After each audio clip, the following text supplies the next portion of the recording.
Welcome back to the channel. As you can see, I am back here in the studio. Um, had a lovely trip driving out to Reno.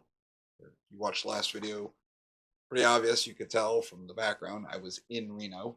Uh, I had to drive my daughter's car out to her, and then we stayed there for a day or two, and we flew back. And everyone that knows me knows that I absolutely despise airports and flying, and it's got nothing. I gotta straighten my head out. It's got nothing to do um, with like a fear of flying. I love flying. I like jumping out of planes. Uh, I just don't like being trapped in the airport, not being able to leave, um, and being stuck in a large tin tube with a bunch of strangers that are coughing and sneezing and everything else. So, past a couple of days, I've been feeling a little under the weather. So, had a little adventure with that today. But I had to get this video out. I saw this in the news this morning. Um, I had articles pulled down from Fox News and Huffington Post and all that, but I figured I'd get it straight from the horse's mouth. So I went straight to whitehouse.gov. Hey, real quick, before we get too far into this video, I just wanted to say the best way to support the channel and the free way is to hit the like button, subscribe to the channel, leave a comment, share it.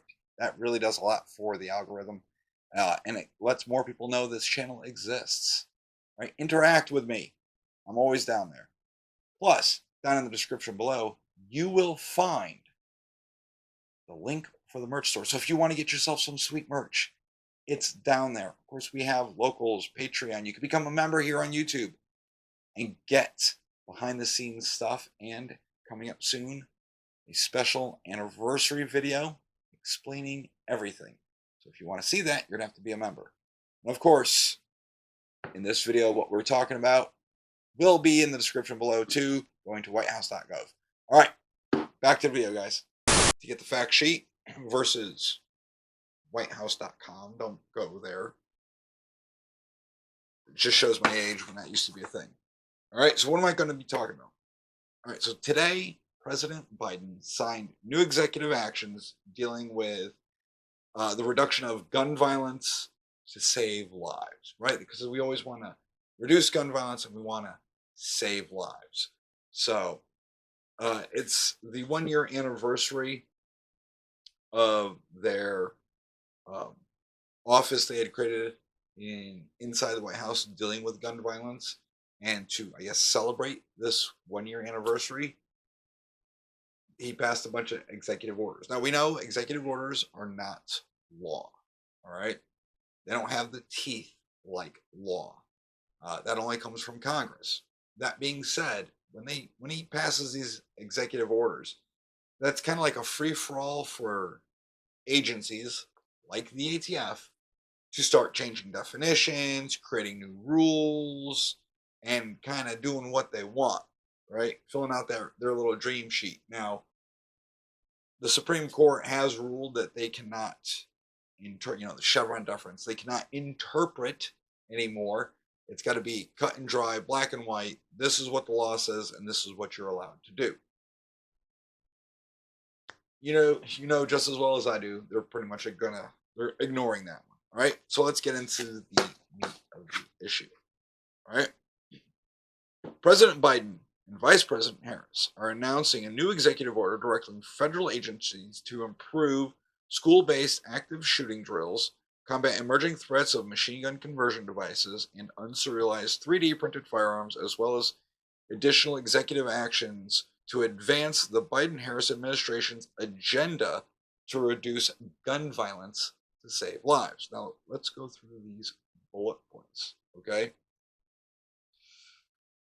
One of the first things I start off with saying is the prior administration oversaw the largest 1 year increase in murders ever recorded. And now we see a massive reduction. Okay, let me address that.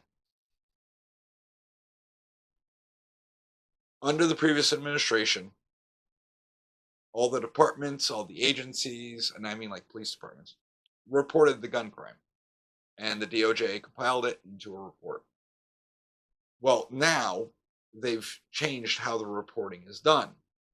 So you have places like New York, LA, and a lot of Chicago, a lot of other big cities no longer report their crime stats. That's how they can get away with saying, oh, crime is down, gun violence is down.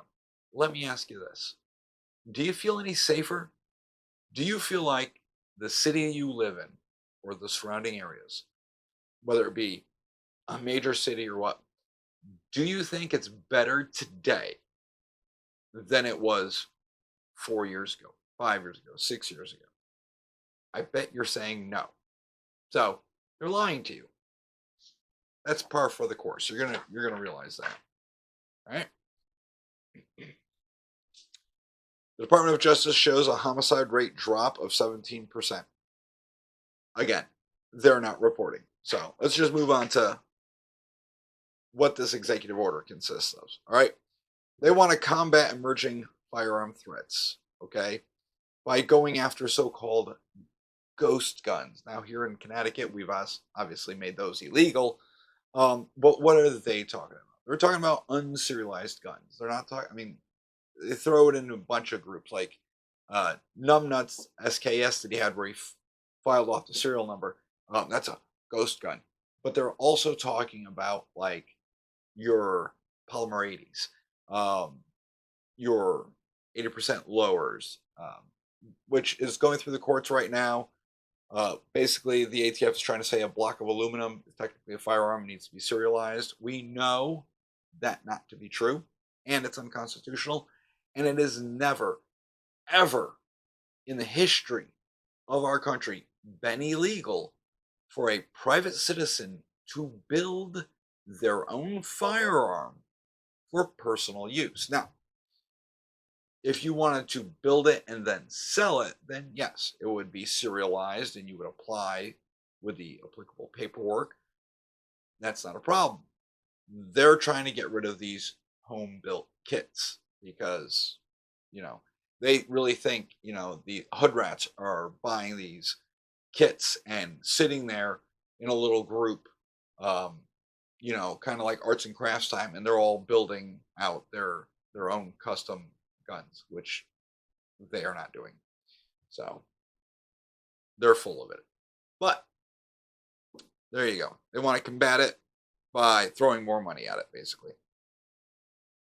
Machine gun conversion kit devices, which enable semi-automatic firearms, including easily concealable handguns, Glocks, to match or exceed the rate of fire of many military machine guns with a single engagement of the trigger. They're talking about Glock switches. Guess what? They're already illegal. Enforce the law. But they don't enforce the law, right? So there you go. I mean, you may have seen recently the ATF has seized like 500 websites where they were selling Glock switches and solvent traps. So don't, if you're smart, don't go to that type of website. Stay away from all that stuff. Don't buy those magical fuel filters. It is just a trap. Okay, just like Admiral Akbar said. So, yep, they are basically making something illegal through executive order that's already illegal through federal law. Go figure. The unserialized 3D printed firearm. So they're trying to make it illegal through executive order for the purpose of trafficking, unlawful possession, blah, blah. Listen, it is not against the law to buy a 3D printer. You can get the plans for all these firearms online. The cat is out of the bag. It will never, ever go away. You cannot ban that. The technology is out there. However, the technology is not perfect. Some of these 3D printed firearms are good for maybe 1 or 2 shots. Obviously, technology does get better. Plastics get better, things like that. But they're making it sound like these 3D printed firearms are just as good as a SIG or a Glock or your favorite manufacturer. They are not. All right. They are not slim. They are these big, chunky. It looked like a damn gun from Minecraft. They are they are not there yet. Right. They talk about how you can 3D print a gun and then it can go through a metal detector um, and not be detected. I think somebody's been watching a little too much Die Hard 2 and a little too much Clear and Present Danger, where they dealt with plastic guns that cannot be detected. Go figure. Here's one I can actually get behind: improving school-based active shooting drills. Now, before I get into that, Connecticut already had a law. I should say has a law where they have a law to teach gun safety in our public schools. It is fully funded. The curriculum actually already exists via the CCDL. They created the curriculum, they submitted it to DESP or SLFU. It all was approved, yet not a single school anywhere in Connecticut has implemented gun safety training for the students, and it's the law. It's a law that they choose not to enforce.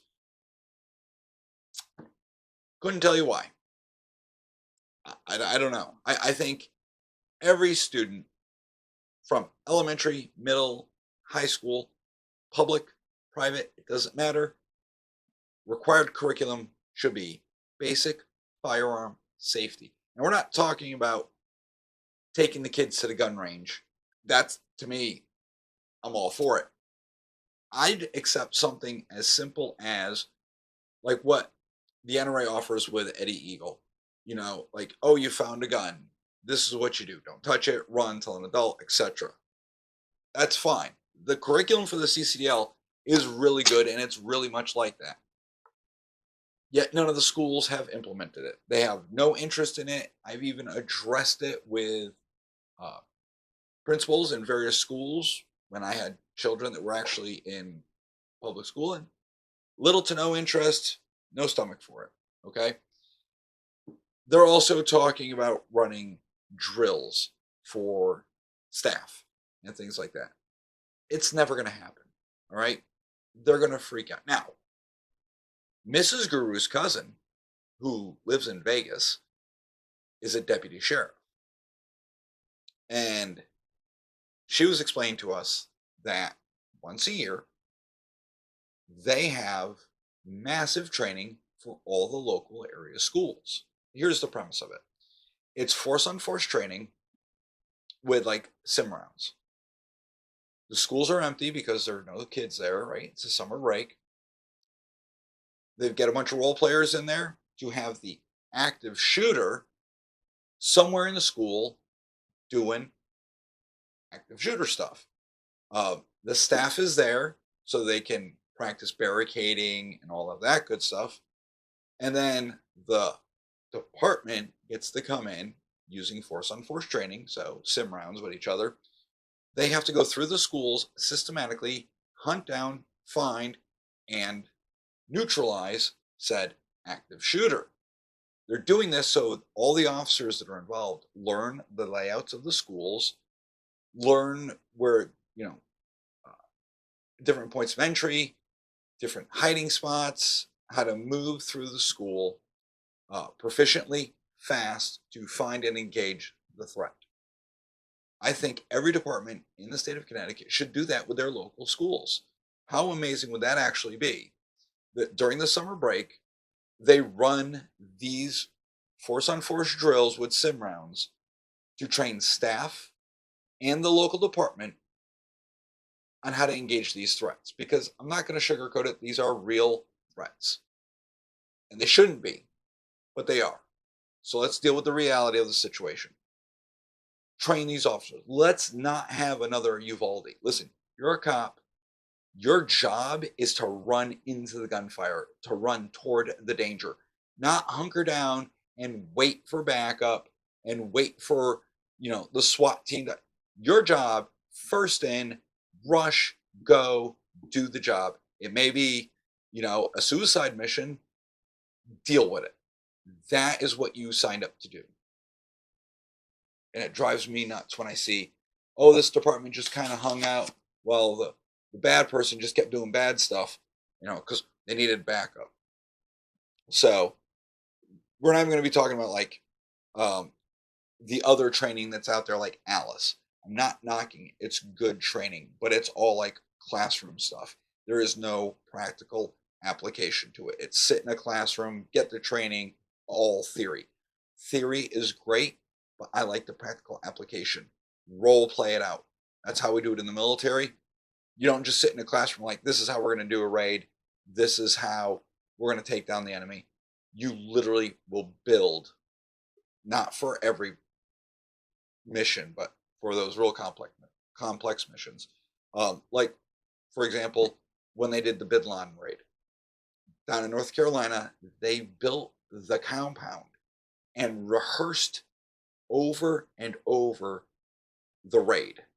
This way, when the raid was actually executed for real, everybody knew their job, they knew where to go, they knew what to do, and it flowed seamlessly.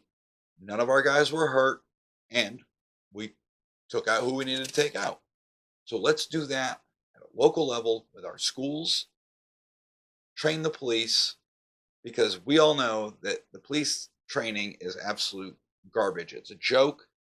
Their training consists of qualifying once a year at the gun range. Let's get them in there, force on force training in these schools so they understand how to actually engage. That would be awesome. All right. They want to use the Secretary of Homeland Security in coordination with the AG, Secretary of Health, Human Services, U.S. Surgeon General to develop and publish within 110 days from today information for K-12 schools and institutions of higher education regarding school-based active shooter drills. Again, it's all classroom. Nothing's going to be practical. Listen, they should implement this even in colleges. That'd be awesome. Teach everybody what to do. Practice it. I mean, one of the worst school shootings that I can remember was Virginia Tech. I lived in Virginia at the time. I was active duty. And the numbskull that did that used handguns. He didn't use anything else, just handguns. Let's practice this. All right. Additional parts of the executive order. Promoting safe gun storage and red flag laws. Ready for this one? They want to encourage safe gun storage via Department of Education, providing school board, and policymakers with new tools to promote gun safety. So they're going to go to your children and ask, does your mommy and daddy own a gun? Do they store it properly? Do you know where it is? Do you know what kind of gun? Oh, they're not storing it the way we think they should. Oh, and then the FCS shows up and it's going to be a nightmare. Don't say it's not going to happen. They are going to use and abuse this. They are using your kids against you. For me, when my kids were in public school and we introduced firearms into the house and we went over all the safety procedures over and over and over, and it was a constant training session with the children, we always told them, if anybody asks, oh, do your mom and dad own guns? If your doctor asks, the teachers ask, school administration, it's none of their business. You don't tell them anything. All right? That's just how I did it. So, clarifying medical reimbursement for counseling on firearm safety, healthcare systems, hospitals, healthcare workers, etc. Basically, they can get reimbursement from the federal government for this training. Implementing state red flag laws. The Department of Justice is announcing over $135 million in formula awards to 48 states under the State Crisis Intervention Program, which provides funding for the implementation of extreme risk protection orders or red flag programs, the State Crisis Intervention Court proceedings, and related programs initiatives. The implementation of state red flag laws is supported by the National Extreme Risk Protection Resource Center. This is bribe a state to create red flag laws and implement them. And you already know how I feel about red flag laws. There are tons of videos where I cover how Connecticut's red flag laws work, how dystopian they are, and how they are absolutely horrifying. You know exactly how I feel about those. Federal government is using more money to push that agenda. Not a big fan.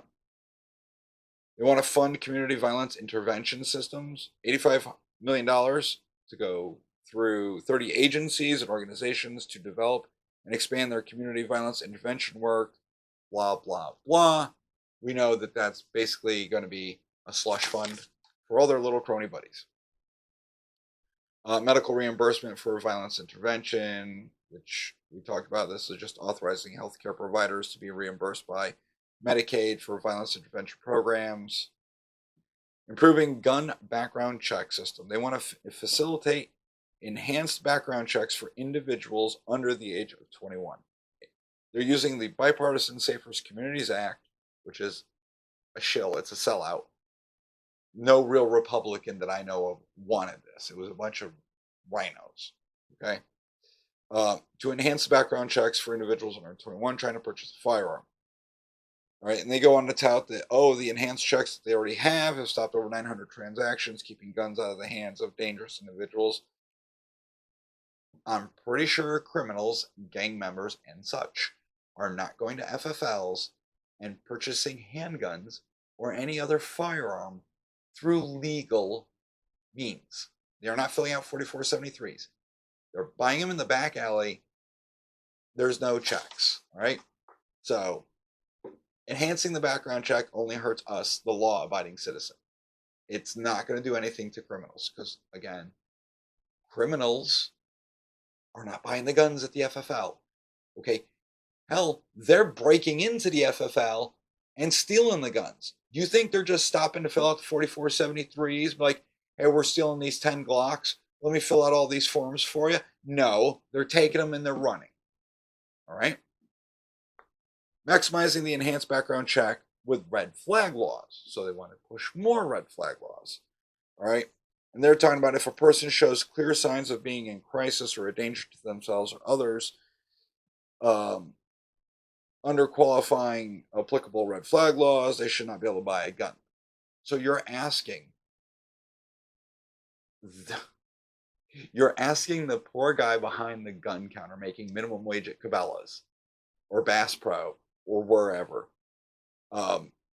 to try and read in if a person is a danger to themselves or others. That's not their job.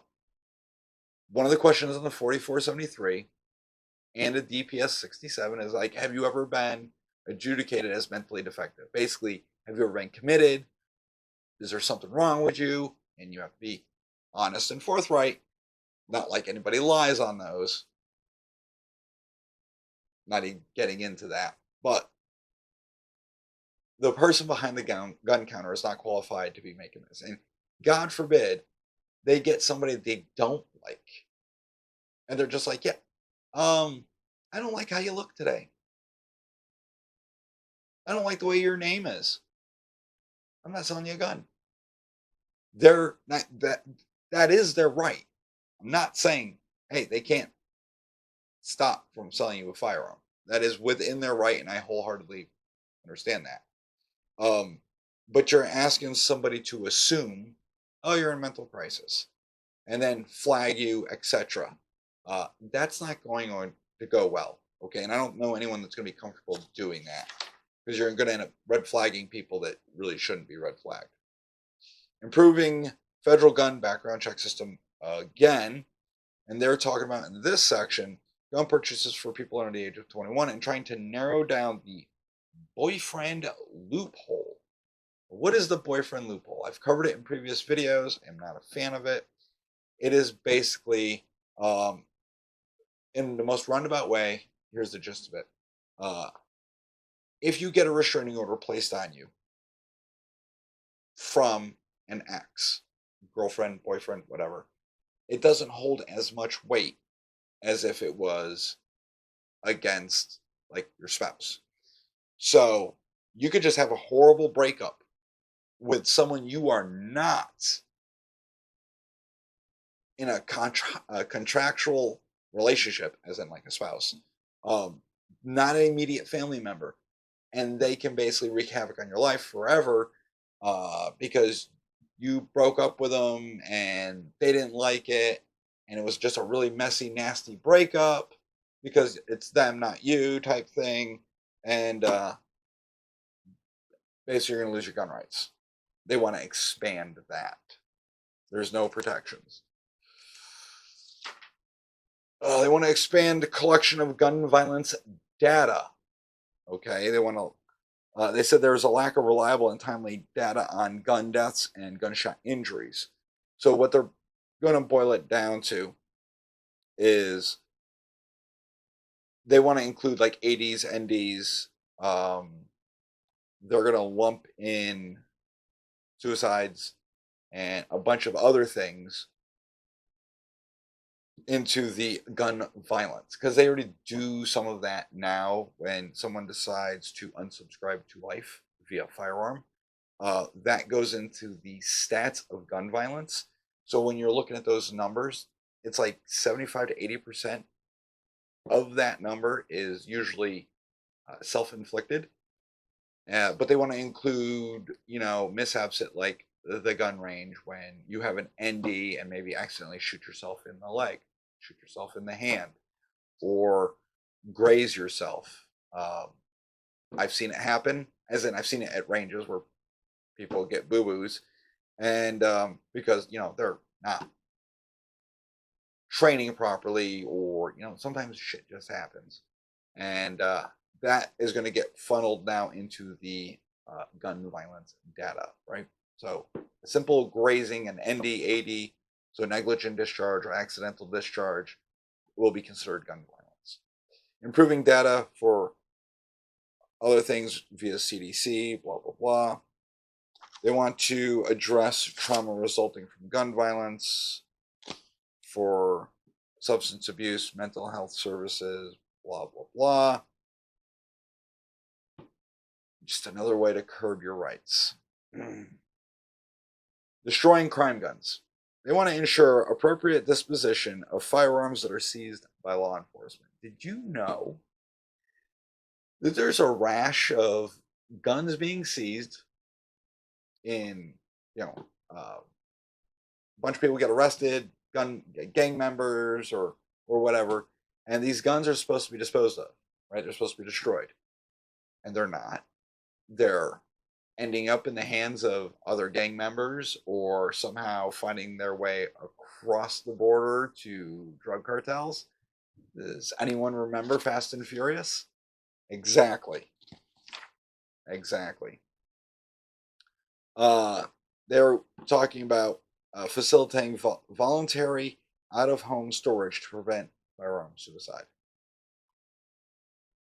So there's different programs currently out there. They are not-for-profits, and if you are having a mental health crisis of some sort and you want to store your firearms away from you, you can do that. They want to use federal funds.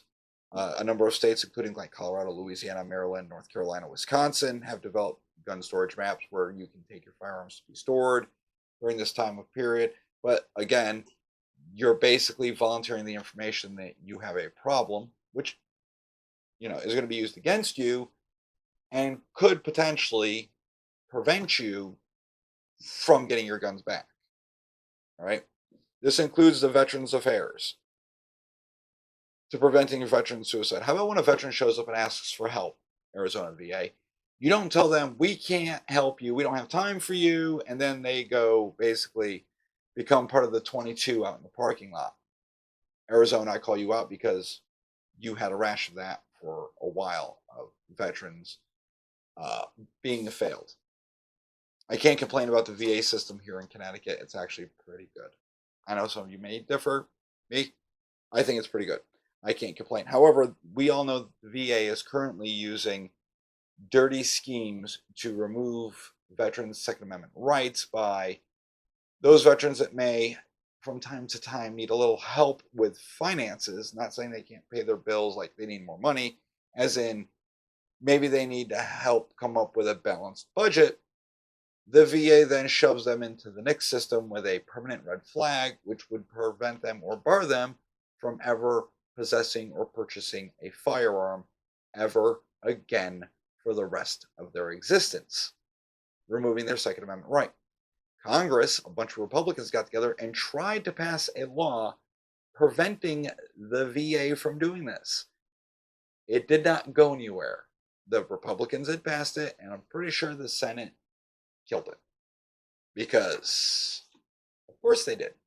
And, of course, the final paragraph of this executive order says, while Biden and Harris administration's gun violence prevention actions are saving lives, there is much more to be done. President Biden and Vice President Harris continue to call on Congress to enact common sense gun safety legislation, from a ban on assault weapons to bump stocks and universal background checks and repealing of the gun manufacturer's immunity from liability. I'm going to stop on that one. You can sue a manufacturer of firearms if they put out defective firearms. That has always been legal.